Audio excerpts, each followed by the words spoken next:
안녕하세요. 핵심 콕콕입니다.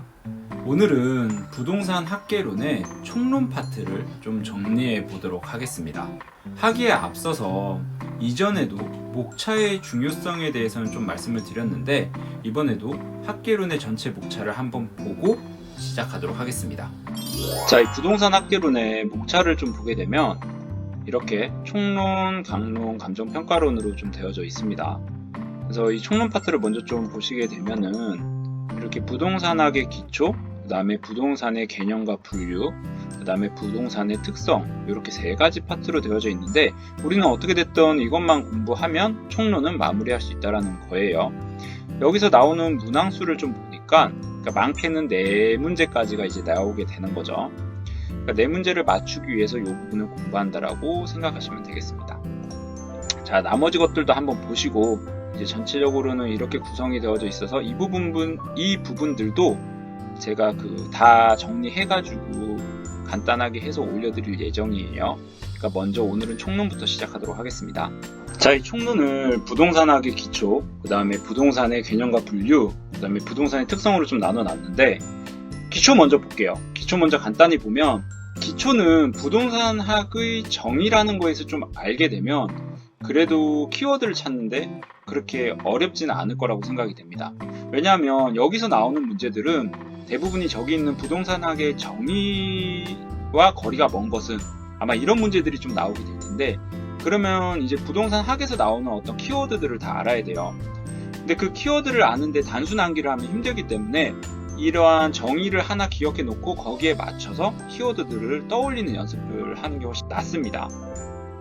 그래서 일단 이 부동산 학의 정의를 좀 보게 되면 부동산 활동의 능률화의 원리 및 그 응용 기술을 개척하는 종합 응용 과학이다. 이렇게 되어져 있습니다.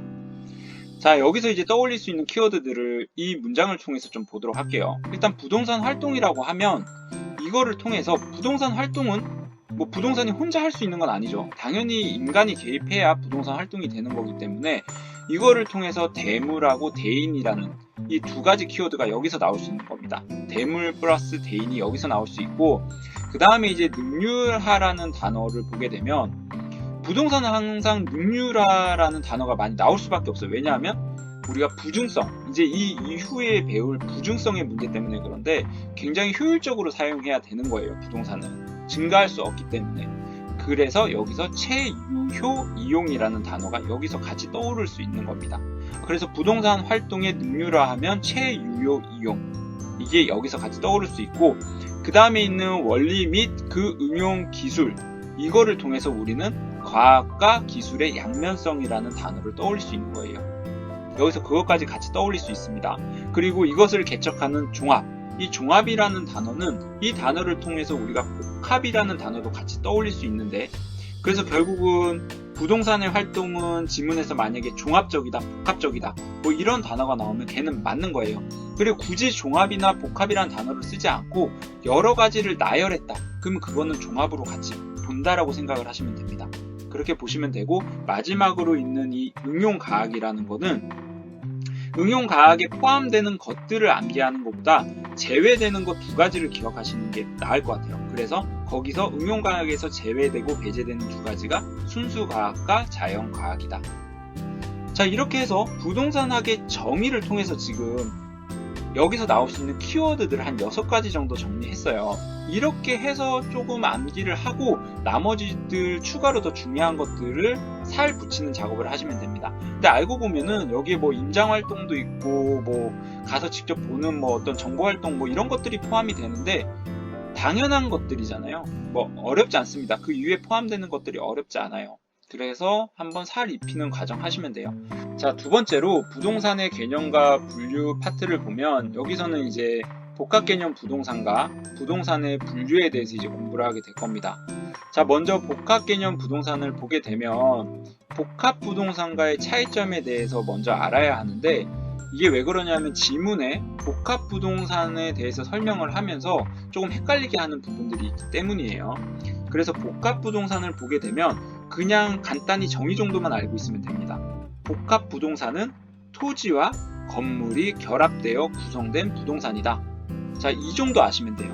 복합 부동산은 토지와 건물이 결합된 부동산. 이게 복합 부동산이에요. 그래서 지문에서 뭐 복합 부동산이 뭐다 했을 때 뭐 결합되지 않았다라는 단어가 나오더라도 아니고 결합되어져 있는 거, 이렇게 이해하시면 되고, 나머지는 복합 개념 부동산에 대해서 보도록 하겠습니다. 자, 복합 개념 부동산은 나눠지죠. 유형적인 측면과 무형적인 측면으로 나눠지는데, 이 두 가지를 나누는 기준 어렵게 생각하실 필요가 없죠. 당연히 보이느냐 보이지 않느냐로 구분을 하시면 될 것 같아요. 그래서 유형적인 측면이라는 거는 보이는 거, 그래서 기술적인 측면과 물리적인 측면이 포함된다라는 거 보시면 됩니다. 그래서 그 옆으로 보면 자연, 공간, 위치, 환경이 있는데 굳이 암기하실 필요가 없죠. 암기하실 필요 없어요. 왜냐하면 지금 눈에 보이는 기준에서 본다면 자연, 땅이 높는 지대가 높냐 낮냐 이거 보는 거 당연히 눈에 보이죠. 보이고, 공간, 아파트를 지었다면 그 높이가 얼마나 되느냐 당연히 눈에 보이죠. 위치, 어디에 위치하고 있느냐, 주변 환경은 어떠하냐, 다 눈에 보이는 것들이 지금 유형적인 측면, 기술적 측면, 물리적 측면에 들어와 있다라고 보시면 돼요. 이렇게 보시면 됩니다. 그리고 무형적인 측면으로 가면 이제 경제적인 측면과 법률적인 측면이 있는데, 자, 경제적인 측면 같은 경우에는 자산, 자본, 생산 요소, 소비재, 상품이 여기에 들어간다. 이거는 뭐 경제적인 거 딱 떠오르면 비슷한 이미지가 떠올라요. 그렇게 좀 이해를 하셔도 되고, 어떻게 됐든 이 5가지는 좀 기억을 하셔야 되고, 이제 법률적인 측면으로 넘어가게 되면 여기서 이제 협의의 부동산과 광의의 부동산이 나옵니다. 그래서 협의의 부동산은 좁은 의미이고 광의의 부동산은 좀 넓은 의미라고 보시면 돼요.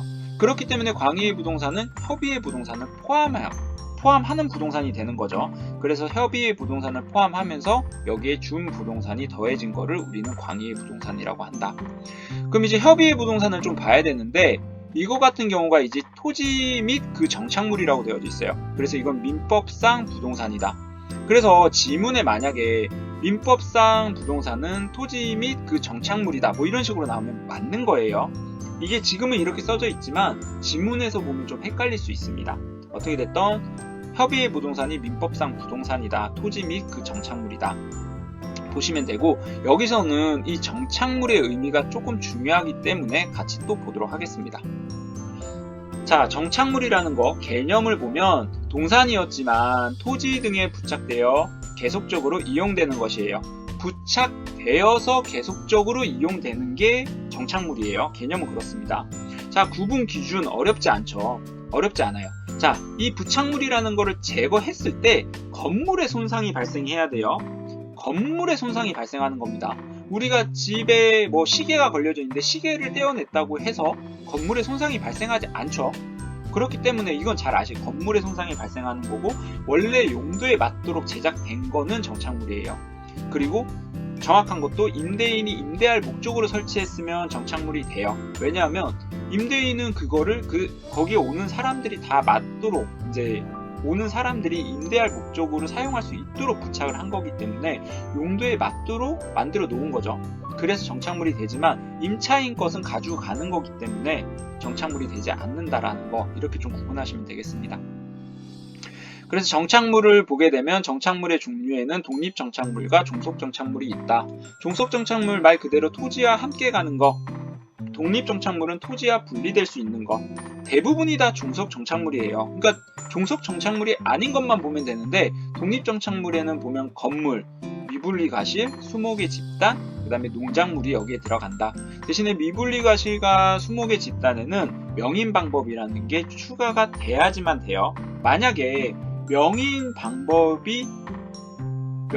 쓰지 않았다, 명인방법이 없이라는 단어가 나왔을 때는 독립정착물이 되지 않습니다. 종속정착물로 간다라는 거를 아셔야 돼요.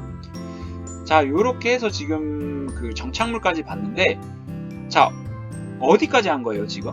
꼭 공부를 하실 때는 이걸 보셔야 돼요. 우리가 지금 어디까지 한 거냐면, 자, 여기까지 한 겁니다. 지금 부동산학의 기초를 받고, 그 다음에 부동산의 개념과 분류를 받고, 여기서 이제 복합 개념의 부동산에 대해서 정착물까지 본 거예요. 자, 이렇게 했고, 이 다음으로 이제 부동산의 분류 파트에 가서 보도록 할게요. 여기까지 중요하다라고 말씀을 드렸어요. 자, 요거 이제 가서 보면, 분류는 다른 게 없어요. 그냥 암기하셔야 됩니다. 이미 공부를 하셨던 분들이라면 어느 정도 다 머리에 넣고 계실 거라고 생각을 해요. 단순 암기를 했을 때 맞을 수 있는 문제가 바로 여기서 나오는 문제예요. 그래서 이것들은 암기로 좀 기억을 하셔야 된다라는 거.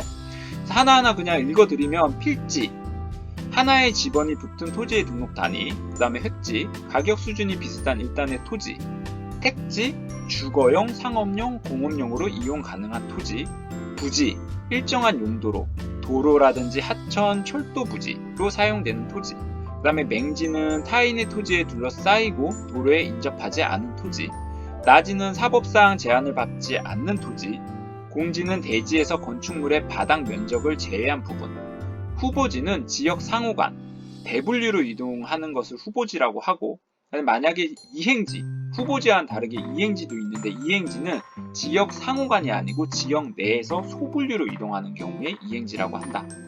그리고 포락지 같은 경우에는 개인 사유지가 하천 범람으로 생긴 토지, 그 다음에 법지는 소유권은 인정되고 이용 실익이 없는 토지, 그 다음에 빈지는 그와 반대, 소유권은 인정되지 않지만 이용 실익이 있는 토지를 빈지라고 한다는 거. 한계지는 채원방권이라는 단어가 나오면 한계지예요. 채원방권에 있는 토지, 그 다음에 휴안지는 지력 회복을 위해 시기하는 토지다. 자, 이렇게 해서 지금 부동산의 분류까지 봤습니다. 이거는 단순 암기이기 때문에 꼭 기억을 해 두시길 바랄게요.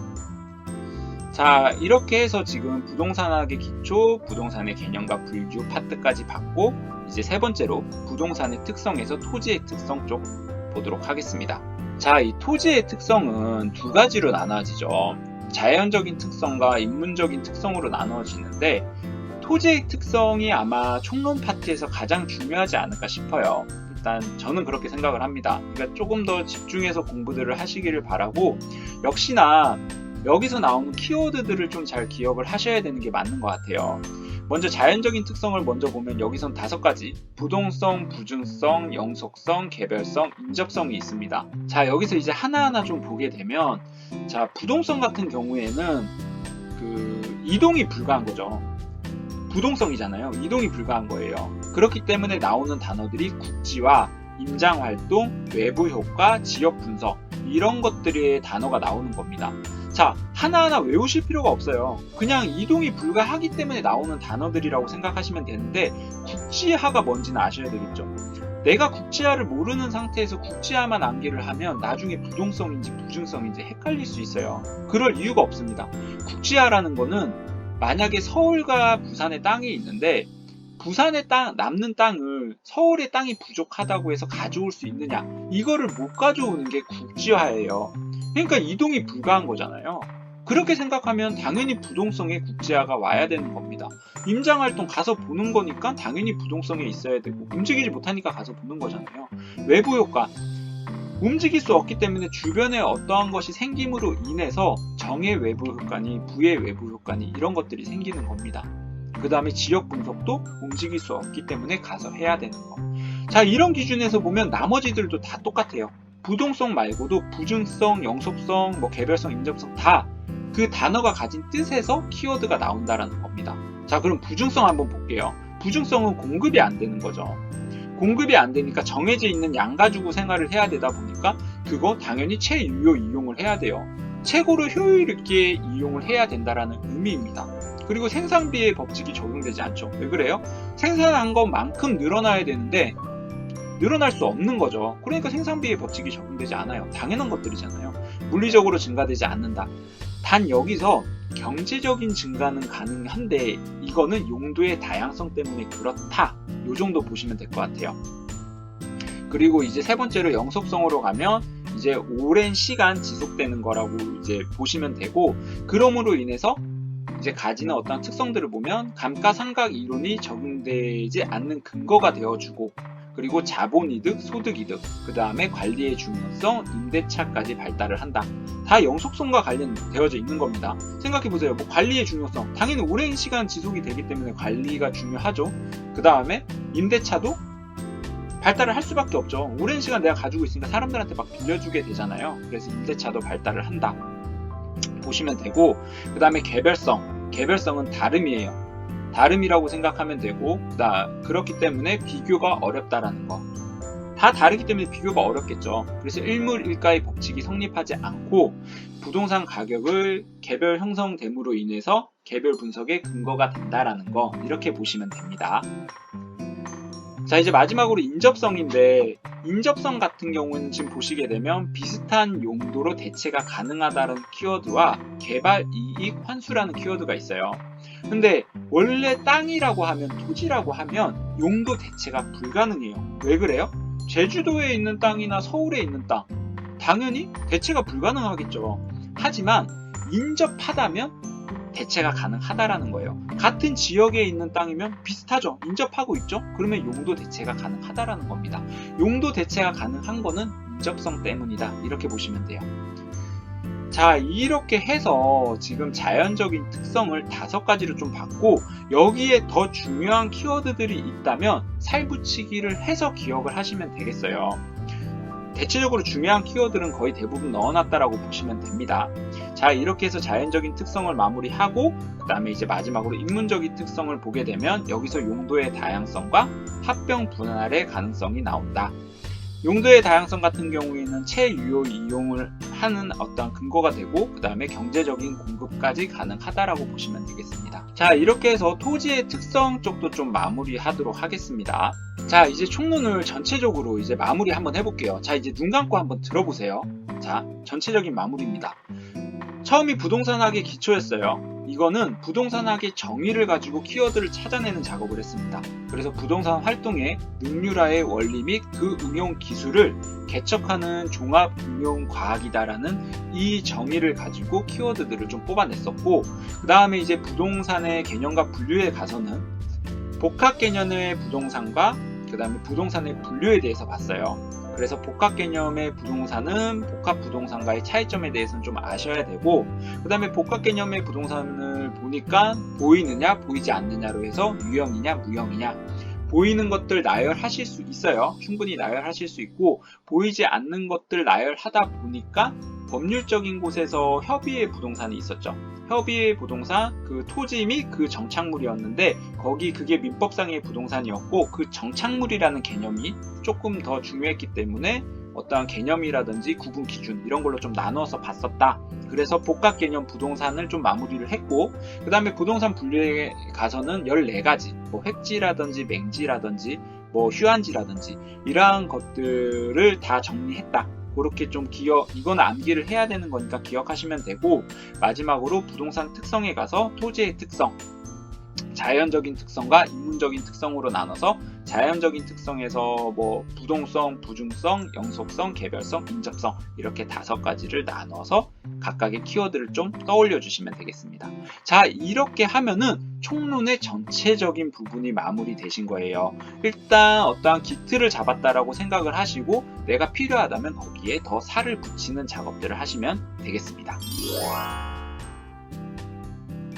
잘 보셨나요?